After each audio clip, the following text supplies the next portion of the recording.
The Celestia Code, Chapter 16. Detente.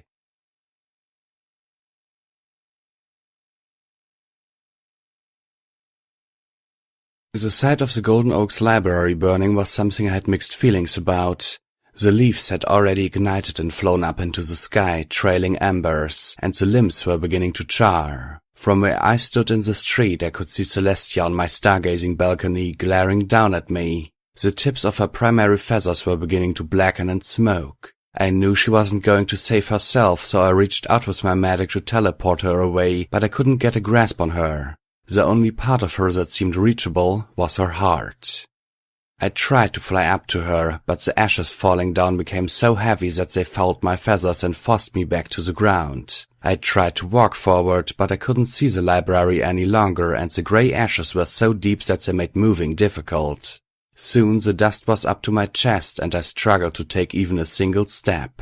I floundered and tried to use my wings to lift me up, but they found no purchase, slamming down into the dust without effect.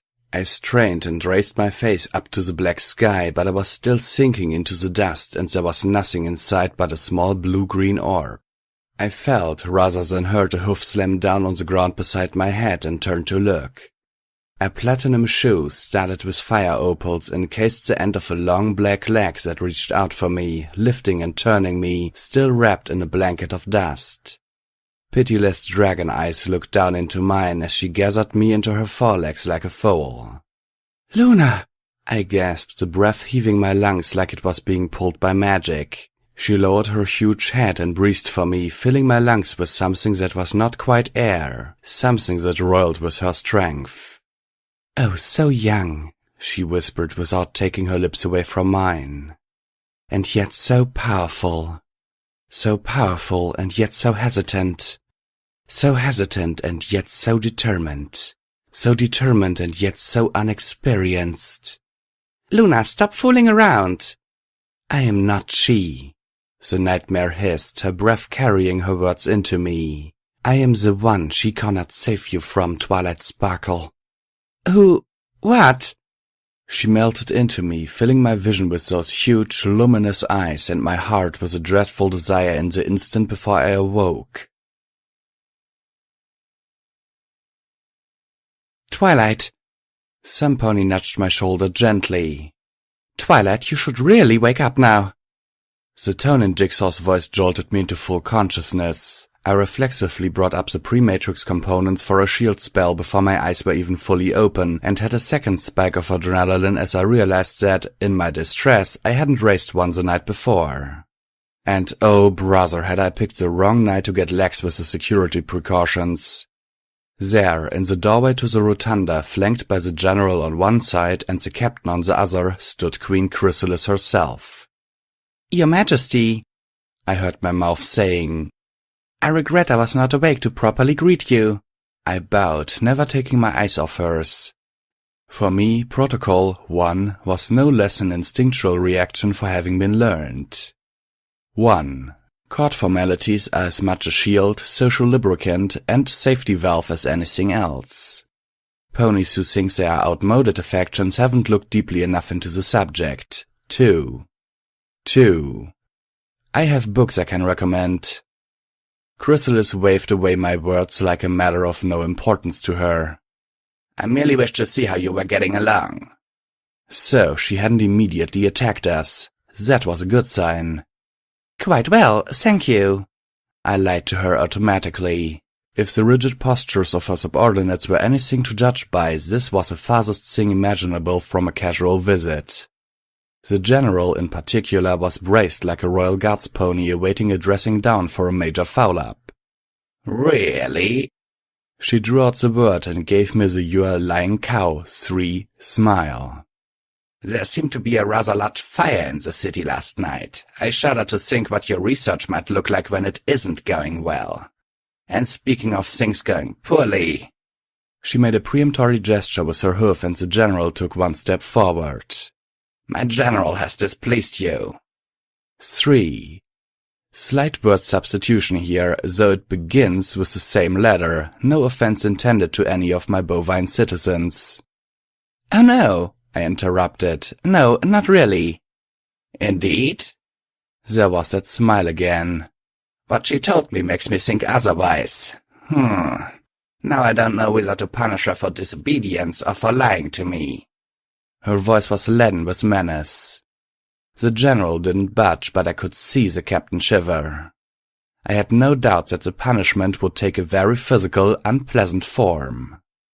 I would take it as a great favor if you would show mercy, Your Majesty, I improvised. What happened yesterday was a simple misunderstanding, and I am, actually, quite pleased with the conduct of your citizens. My subjects, you mean?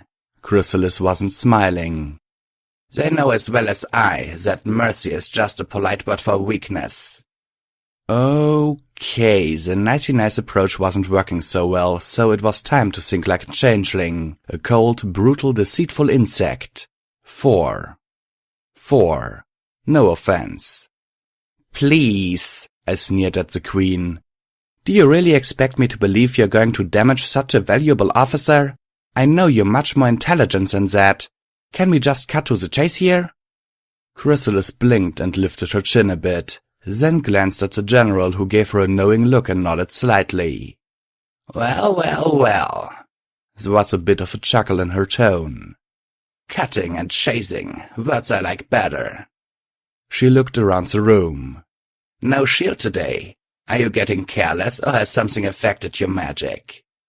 Uh-oh. Well, as Applejack would never say, when you're bad on the farm on a bomb deal, all you can do is bluff. I've come to trust your people completely, I said, flicking a brief glance at a completely insignificant spot just inside the doorway. Chrysalis snickered, then threw back her head and laughed. It was a much more pleasant sound than I'd remembered. You ponies are not as practiced at deceit as you may think. Perhaps I could give you a few pointers. I might enjoy that more than you'd think. Chrysalis considered that for a moment. So you have no objection to the continued presence of my subjects? None, I assured her. It was a simple, not completely inaccurate answer to a complex issue. Very well. She turned to go and then casually said, I will speak with you again. Soon. She didn't wait for an answer. Everyone, ponies and changelings, relaxed quite a bit when she was gone. So, Jigsaw slowly exhaled on the word. Anyone for tea?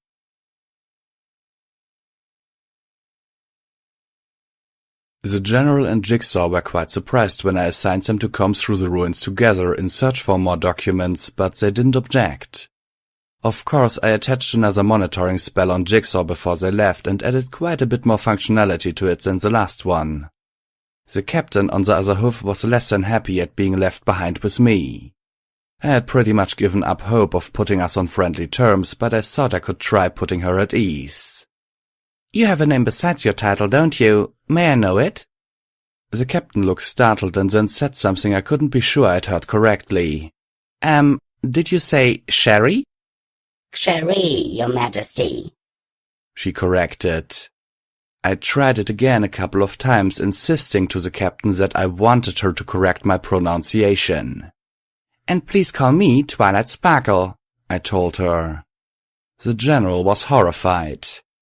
The queen would chew my head off if she heard me being so disrespectful to royalty, even pony royalty. I got the distinct impression that she wasn't employing hyperbole or metaphor. Just when we are alone, I insisted. You can highness me all you want in front of others. I would be more comfortable not. It's a royal command. You'll get used to it. Cherie swallowed hard. I understand, Twilight Sparkle. Good, I chirped at her. Now I need to do some calculations that will keep me busy for quite a while, and I'd like you to help out. I will do whatever you ask of me, Twilight Sparkle. I keep track of troop strength, so I can do sums quite well. Oh dear. No, I don't need help with the, sums, actually. I'd just like you to keep a pot of tea going and provide me with food occasionally, so I don't have to break my rhythm. I have a little dragon that usually does that sort of thing for me back home. Dragon? Cherie gasped. Just a little one, hardly more than a baby. She gave me a sideways look, probably trying to decide whether or not I was telling the truth, and said, Of course, Twilight Sparkle. It turned out I had to teach her how to make tea and which parts of our supplies were food and which were wrappings, but she was attentive and picked things up quickly. I was soon laying out an approach to calculating the amount of dark energy held by the great crystal. Pardon me, Twilight Sparkle. Xure asked after she'd set down a plate of oat rolls beside me. But may I ask a question? Sure, I replied. She wasn't really interrupting. I was just copying over the results from my first set of calculations prior to arranging them into order for the second run. Is that some sort of figuring? She pointed to the fine-mare diagrams and amplitohedrons I had drawn in my notebook. Yes, actually. I knew that my work would be far beyond her understanding, but I thought that giving her a sketchy idea of the concepts would be the polite thing to do. You see, some figuring is much easier when you use a geometrical analog, a shape, like ratios for distance. She frowned. I do not understand. I see how a shape might have sides of certain dimensions and that two shapes placed together might be measured to determine a sum, but this. I was pleasantly surprised. That's right. That simple idea is really the basis of all I'm doing here, but the shapes can be used for many other calculations. Here. I flipped a blank page and began to sketch. If I make a right triangle... Sometime later, I heard Jigsaw and Cecil Rusher chatting cheerfully as they entered the library. "Whoa!" Jigsaw exclaimed as she saw the floor of the rotunda, which was completely littered with pieces of paper cut into varying shapes. "What in the hay happened here? Did you two decide to make paper snowflakes and failed miserably?" "Oh, hi guys. General, did you know that Xiri here is a mathematical genius? She's really got a handle on basic geometry and is already starting on algebra after only... Oh dear, why is it so dark in here?" "Sundown, Twilight," Jigsaw said, grinning. "What, already?" Jigsaw turned to Cecil Rusher and said, "You see what I mean?" "Wait." I glared at her suspiciously. "What have you been telling her?" Jigsaw only grinned wider. "Only that you can get lost in formulae and diagrams and forget to eat, and other stuff that only every pony knows about you." "But mathematics is fun," I protested. "Why can't any pony see that?" I can. Xiri said quietly from behind me. Jigsaw cracked up. A serious fit of giggles overtook her, and the rest of us all stared at her like she was a mad pony. I sighed. "Well, at least you're in a cheerful mood." I turned to the big changeling. "Did you have a good day, General?" Cecil Rusher nodded. "I, too, am in a pleasant frame of mind," she said in a tone of voice about as warm as a cobblestone at dawn. "Oh." This day was not going as planned. "I'm glad to hear it, but did you find anything interesting?" "Oh yeah," Jigsaw gasped out, trying not quite successfully to stop her chuckles. "You should see some of the mosaics in the public baths. You won't need a chart to decode what's going on there." She dissolved into another squirming fit of laughter. I was just about to bop her on the snoot with a bag of dried apples when 4 more changelings arrived, all drones. One of them stepped forward, making a slight stridulating noise that I supposed served them as a substitute for a clearing of the throat. Cecil Rusher turned to look at her.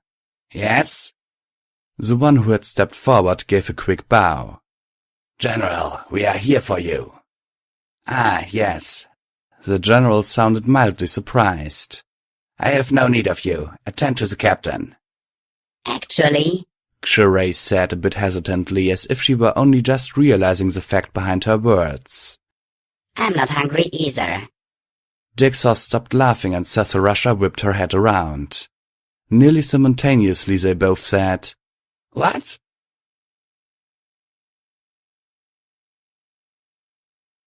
So the 2 bucks had gotten something from our association without even trying.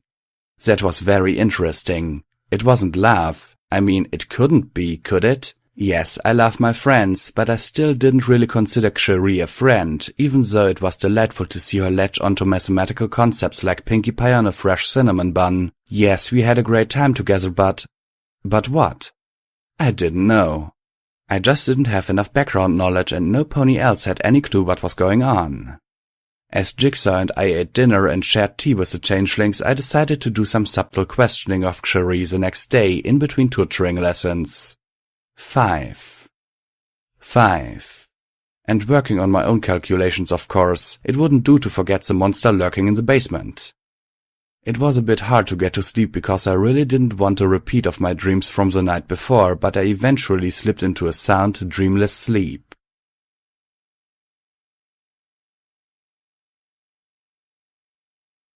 But the next morning, all my scheduling was thrown into disarray when I woke to the sound of Sasarasha screaming in horror.